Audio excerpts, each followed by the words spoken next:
Mas o que nos revigora? O que nos eleva?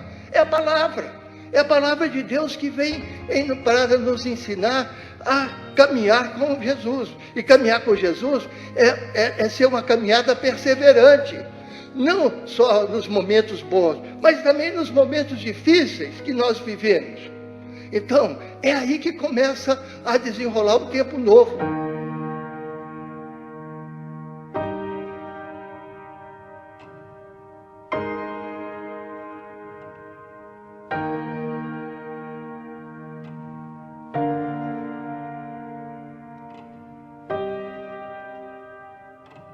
Um reencontro com a história. É um sentimento assim, de um vazio pela perda dele, ok? Mas rezo para ele todo dia, porque eu sei que ele está num bom lugar, entendeu?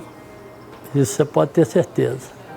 Aos pés lá da nossa querida Nossa Senhora da Penha, isso para mim também é motivo de satisfação. Emoção. Porque eu estava muito angustiada, né, devido àqueles... Aquela fase, assim, né, só de coisas, de notícias, e cada vez ele piorava mais. E a gente fica naquela tristeza e tudo. Mas... Lembranças. Saudade eterna. É uma saudade, assim, que não acaba nunca, assim, todos os dias. Quando eu chego aqui, que eu entro pelaquela porta, assim, é como se eu estivesse ouvindo ele chegar e abrir a porta e chamar pelo meu nome também, e da mãe dele. Memórias. E assim, tudo que eu fazia na minha vida, ele tinha sempre uma palavra para me botar para cima, para dizer que tudo ia dar certo. Era maravilhoso. Detalhes mais discretos de uma vida religiosa. Objetos mostrados pela primeira vez. Visita ao passado. Regresso amanhã de quinta-feira da 8ª da Páscoa. Um ano depois, de volta à memória de Frei Luiz Flávio Adame Loureiro, frade capixaba, que fez sua passagem em 8 de abril de 2021.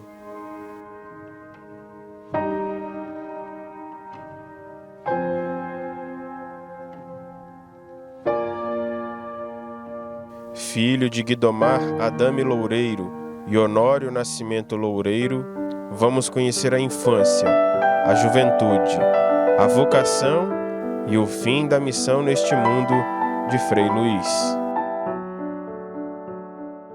Paz e bem para você que acompanha as redes sociais do convento. Um ano depois, nosso reencontro com a história. Um frade que marcou certamente a província franciscana da Imaculada Conceição e também marcou a história do Espírito Santo, marcando a história do convento.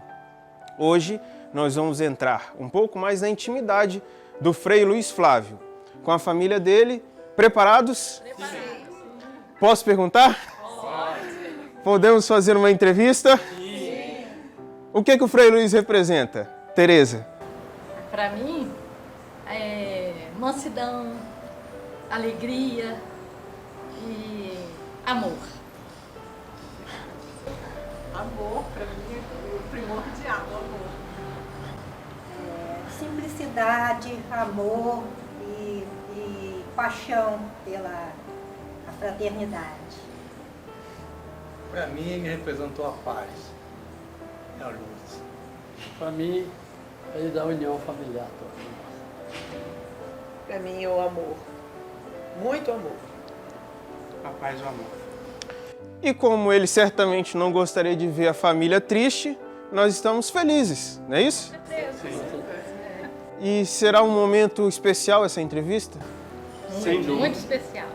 Porque ele era uma pessoa especial. Então vamos começar.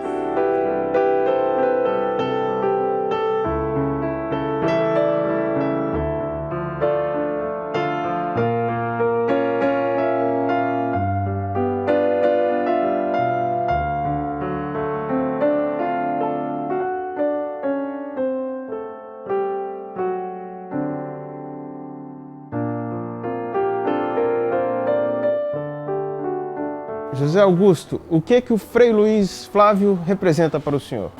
Bom, representa tudo como meu irmão, que infelizmente veio a falecer, mas sempre representou assim, companheirismo, amigo, irmão verdadeiro. Como que foi a infância? A diferença de idade é de 2 anos. 2 anos de diferença. Então, a infância nossa começou no Parque Moscoso. Aí nós mudamos para o bairro de Lourdes. Ele já tinha 5 anos e eu tinha 3 anos, tá? E então a convivência nossa foi muito feliz lá no bairro de Lourdes. Eu acompanhava ele sempre.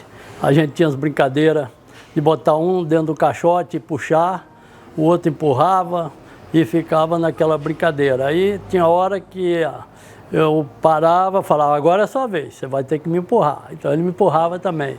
Tinha um vizinho que ficava encantado olhando a gente nesse tipo de brincadeira. Porque tinha hora que eu embirrava, não queria empurrar ele mais, porque né, eu já tinha empurrado muito e ele não queria me empurrar. Então, não, agora é a sua vez. Empurrava e a gente brincava. E ali constantemente em brincadeira era constante, entendeu? A gente convivia direto com brincadeira. Outra hora era jogar bolinha de gude, outra hora era a gente brincava de pique-esconde, e foram diversas brincadeiras que nós fizemos juntos na infância, entendeu? Agora, nessa infância, nessas brincadeiras, ele já demonstrava que ele queria seguir a vida religiosa? Sim, ele com 6 para 7 anos de idade, ele brincava assim de querer fazer igreja no fundo do quintal, e de imediato ele pedia assim para botar uma imagem de uma santa na igrejinha. A gente fazia a igrejinha de barro, tijolo com barro, fazia a cobertura, e após isso a gente botava uma imagem de uma santa lá que ele tinha, e a gente estava sempre convivendo de brincadeira lá, fazendo essa missa que ele imitava o padre celebrando missa de criança, entendeu? E teve um dia que ele falou para minha mãe, isso ele já tinha uns 7 para 8 anos, que eu me lembro, que ele falou, tanto estava minha mãe como uma tia juntos, aí ele falou que ia ser bispo. Eu já imaginava alguma coisa. Aí minha mãe, meu filho, eu quero ser bispo. Foi a primeira palavra que ele deu em relação à parte de Deus que ele queria ser na vida, entendeu? Então foi isso aí.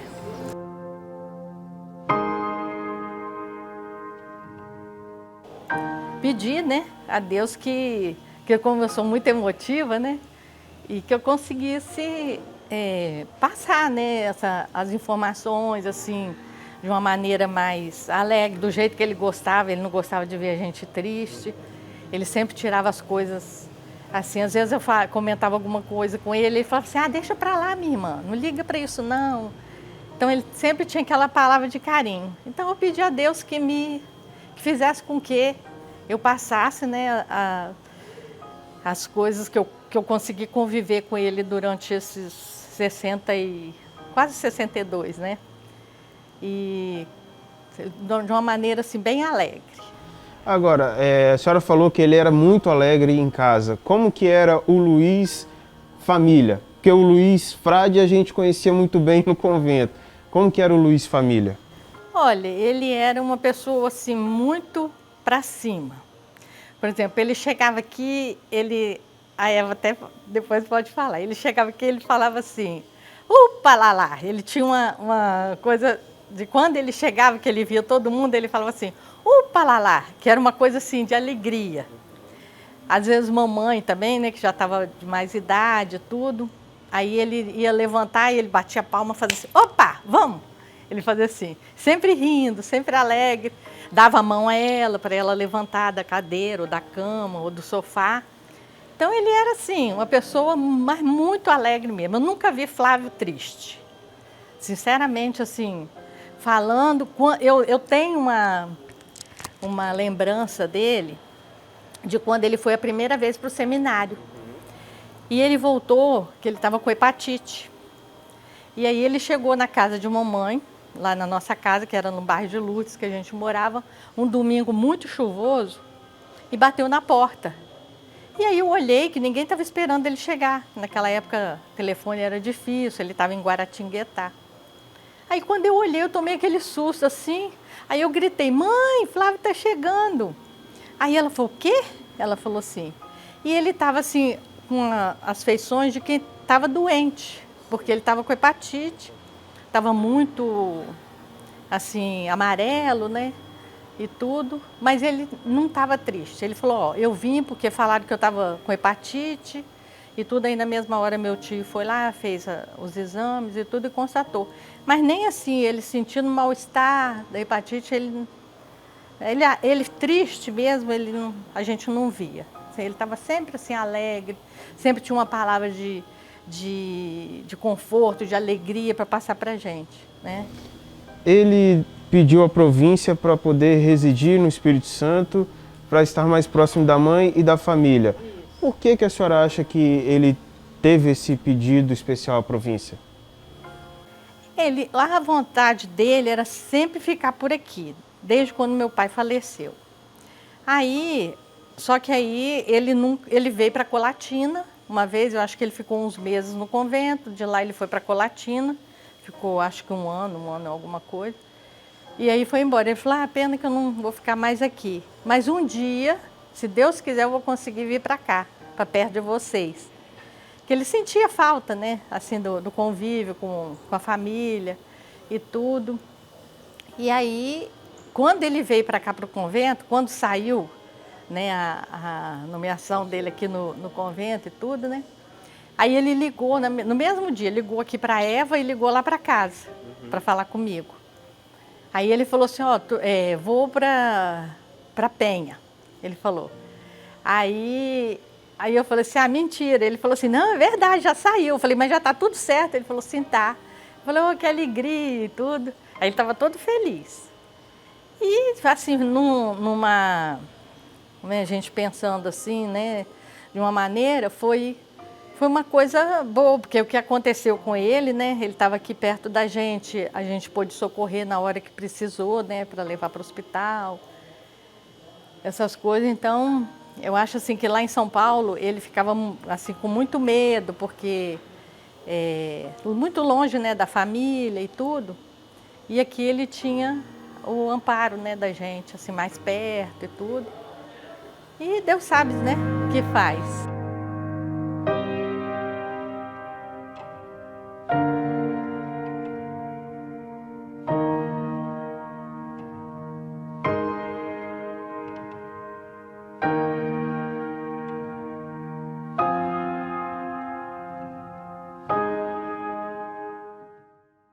Esse Jesus que não é um Jesus que está há 2000 anos, é um Jesus presente, é um Jesus que está aí palpável nas nossas vidas. E isso faz com que cada um de nós nos responsabilizemos por esta mensagem de amor, de paz, de unidade e de alegria, conforme o Espírito Santo nos chama e nos leva a crer.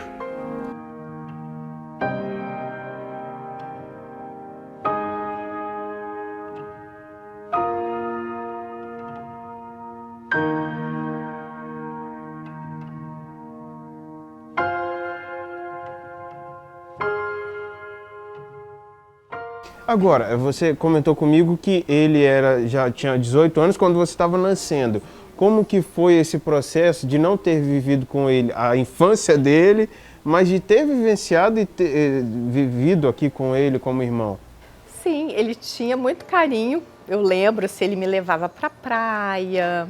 Na época ele era noivo e ele me levava. Tudo que ele fazia, ele ia para a praia, me levava, ia para a missa, eu ia com ele. Ele tinha muito carinho por mim mesmo.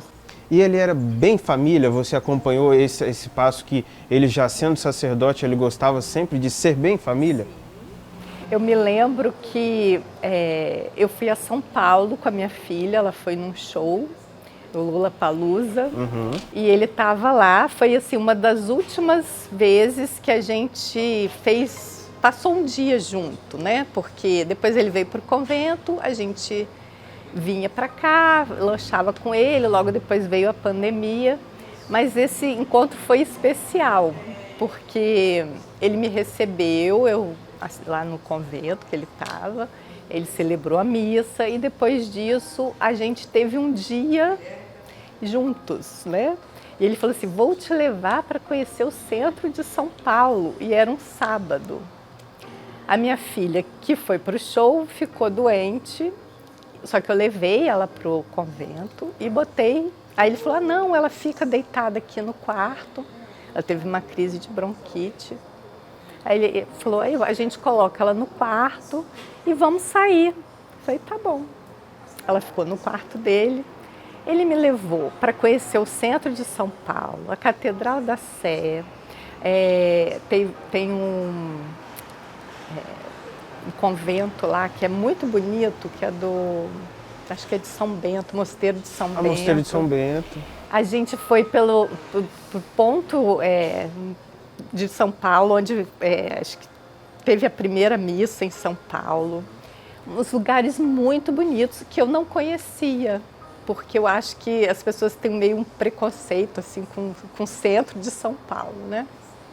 E foi um dia maravilhoso. A gente sentou numa confeitaria de doces portugueses e aí eu falei com ele, vamos pedir um doce de cada e a gente divide, né? Aí a gente sentou, tinha um casal do lado da gente, o casal ofereceu os doces dele, porque a gente perguntava, isso aí é o quê? Aí o casal, isso aqui chama travesseiro. Aí eu falei, nossa, aí ele come um pedaço, guardanapo, tinha uns nomes assim estranhos, né? E a gente lanchou ali, ele falou assim, nossa, Luciana, eu não conhecia esse lugar, você me mostrou, né? Mas foi muito bom. A gente foi na exposição da Hebe Camargo. E assim, foi um dia maravilhoso. A minha filha, quando deu assim umas 6 e pouco da tarde, me ligou, mãe, você tá onde? Porque eu tô aqui no quarto do tio Flávio e assim, tá tudo escuro e eu tô querendo jantar, fazer alguma coisa. Eu falei, não, a gente já tá indo. E daí a gente se despediu. Logo depois, assim, isso acho que foi em julho de 2019 e ele voltou para Vitória em fevereiro, né? E ele já estava assim doido para voltar para cá, né? Que ele gostava muito daqui, queria ficar perto da família. E daí a gente se encontrava mais no lanche aqui, né? Até a pandemia começar. Mas mesmo assim, teve uma época que a gente vinha, só os irmãos, né? Porque a minha mãe já estava com muita idade. E ele falou, olha, eu tô achando que mamãe está decaindo muito rápido, né? Acho que porque deixou todo mundo de vir aqui visitá-la nos domingos e ela está sentindo falta. Então a gente vinha, ficava cada um num canto de máscara e assim, foi até essa última vez que ele veio, que ele já estava doente, eu não pude vir porque o meu marido já estava com sintomas de Covid. Mas, na verdade, ele não estava ainda. No dia que ele faleceu, eu estava com Covid, não pude ir lá me despedir, né? Mas, enfim. Como que você recebeu a notícia do falecimento dele? Nossa, eu fiquei muito triste, porque, na verdade, quem recebia as notícias era a minha irmã Tereza. E assim, uns 2 dias antes, ou num dia antes, ela me falou, os médicos acham que ele teve uma parada cardíaca. Eu já fiquei triste, né? E na véspera ela me liga e fala assim, olha, ele teve uma convulsão. Daí quando eu desliguei o telefone, eu comecei a chorar muito, né? Só que assim, o meu marido estava com Covid, e eu também estava com alguns sintomas de Covid. E eu fiquei assim, sozinha, eu estava sozinha. E na cozinha eu desabei, eu chorei muito. E assim, mas eu já sabia que depois daquilo, ele já tinha partido. E no dia seguinte de manhã, ela veio, me deu a notícia de que tinham ligado pedindo os documentos dele. Então aí eu comecei a chorar E meu marido, que também estava isolado no quarto, estava isolado na sala, a gente chorou muito junto, eu senti muito mesmo.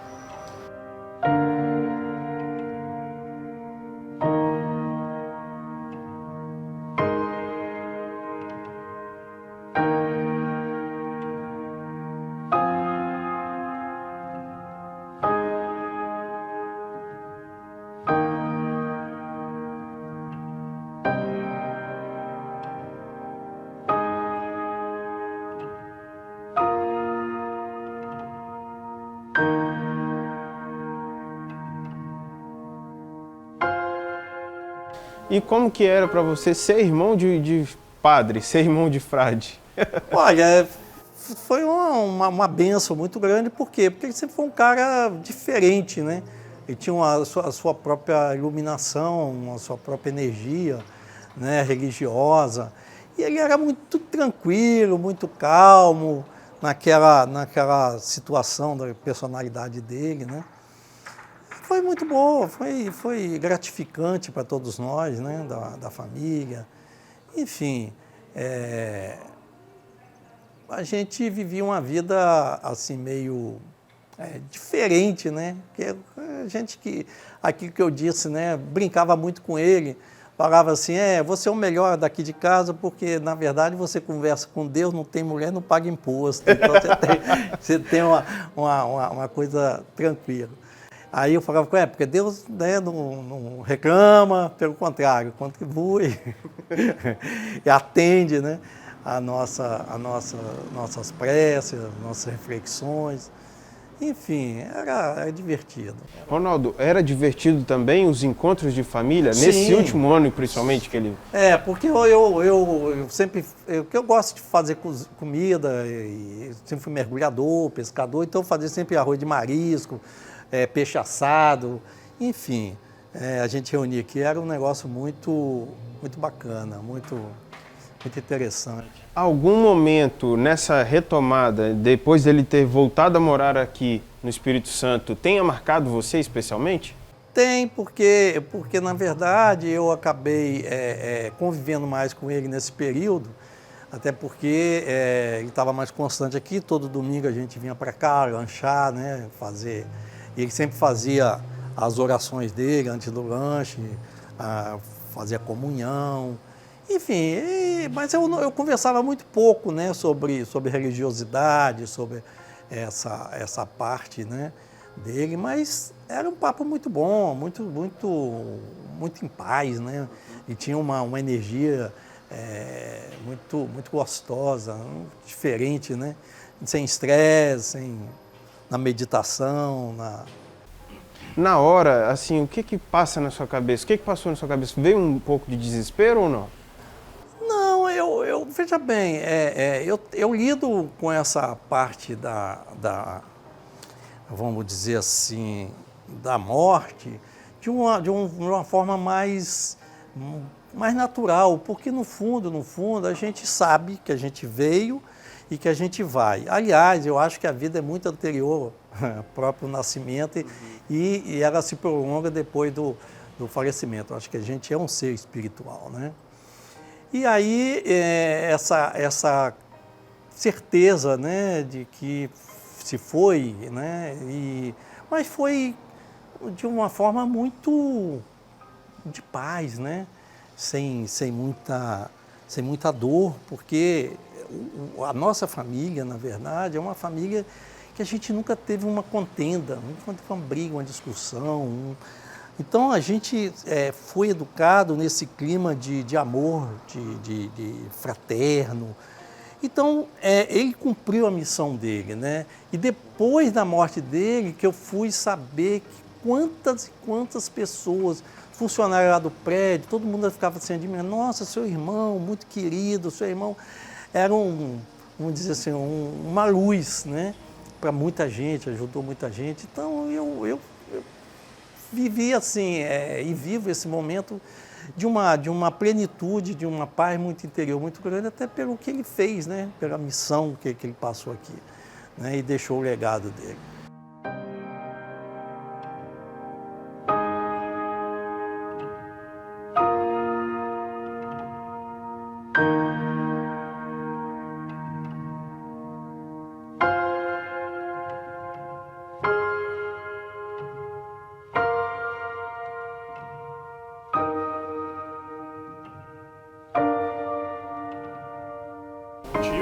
né, que era assim que eu gostava de chamar ele, marcou muito, né, a minha vida. Ele celebrou meu casamento e também fez o batizado da minha filha mais velha, né, da Isabel. Então foram assim, dois fatos muito marcantes na minha vida, foram esses dois momentos, o casamento e o batizado da minha filha mais velha. E a senhora passou alguns momentos com a família e vivenciou que talvez nem os filhos tenham vivenciado. Como que era a família Loureiro, a família Adame Loureiro, na intimidade, aqui dentro da casa, como que eles eram? Era assim, família mesmo, sabe?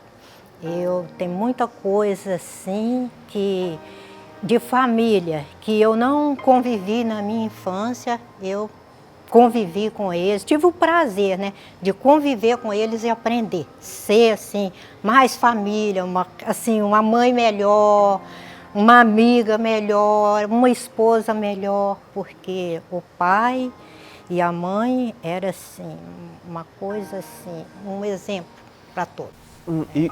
E o que a senhora era responsável em fazer aqui na casa? Todo o serviço da casa, né? E a muqueca do Frei.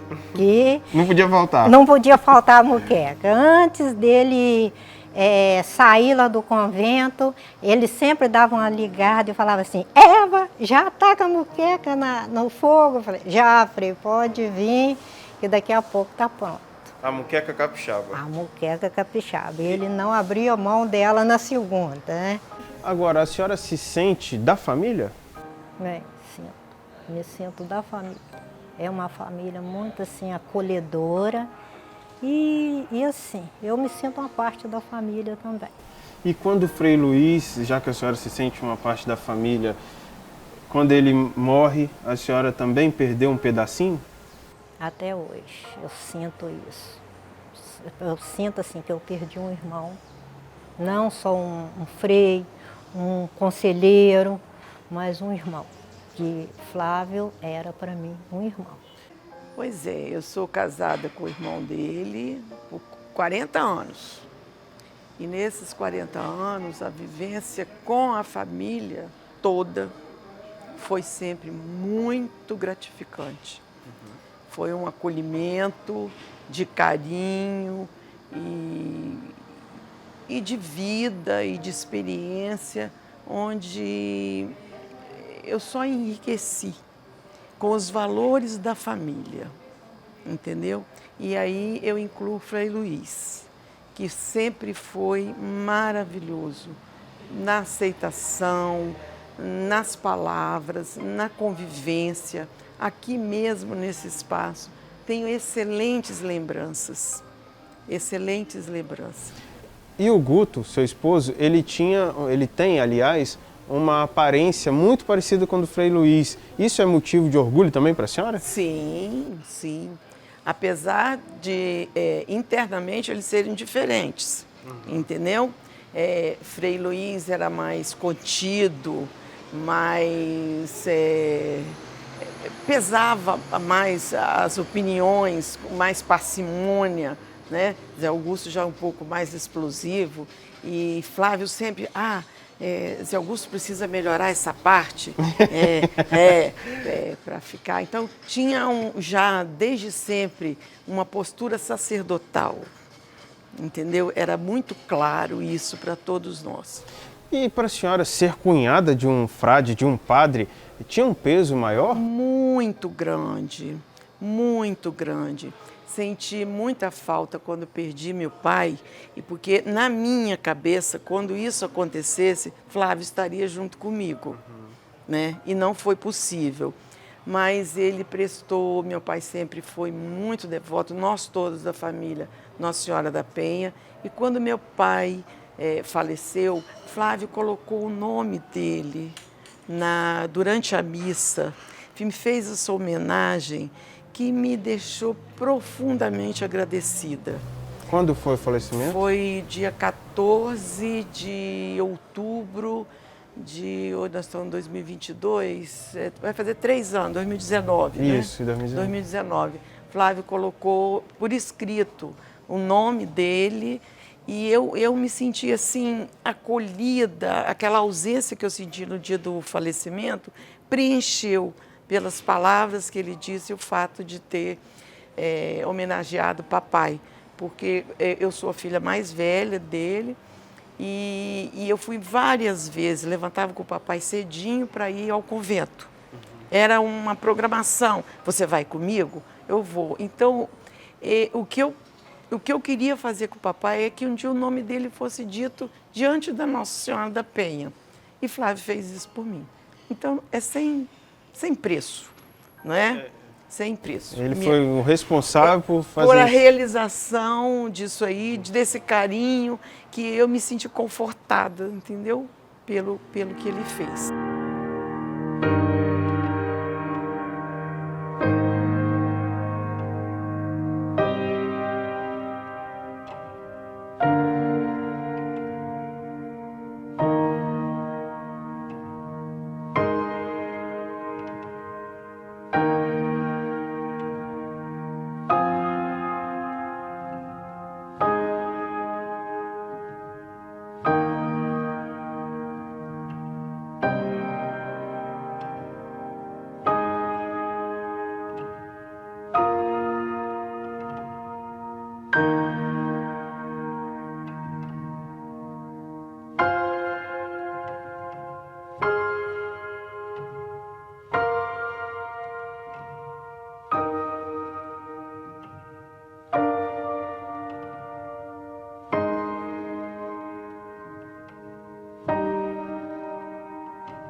Certamente esse foi um momento emocionante, um momento de conhecer um pouco mais a intimidade do Luiz Flávio, família do Luiz Flávio, que até então nós não tínhamos acesso.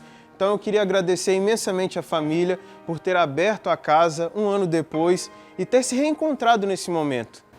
Nós que agradecemos a vocês pelo carinho, né, por toda essa atenção que vocês estão tendo com a gente, com a família, né, com ele principalmente, vocês tiveram, né, e agora com a família. Tá certo. É um prazer receber vocês também. Muito obrigado. Nós podemos encerrar então dando um paz e bem bem bonito? Paz e bem!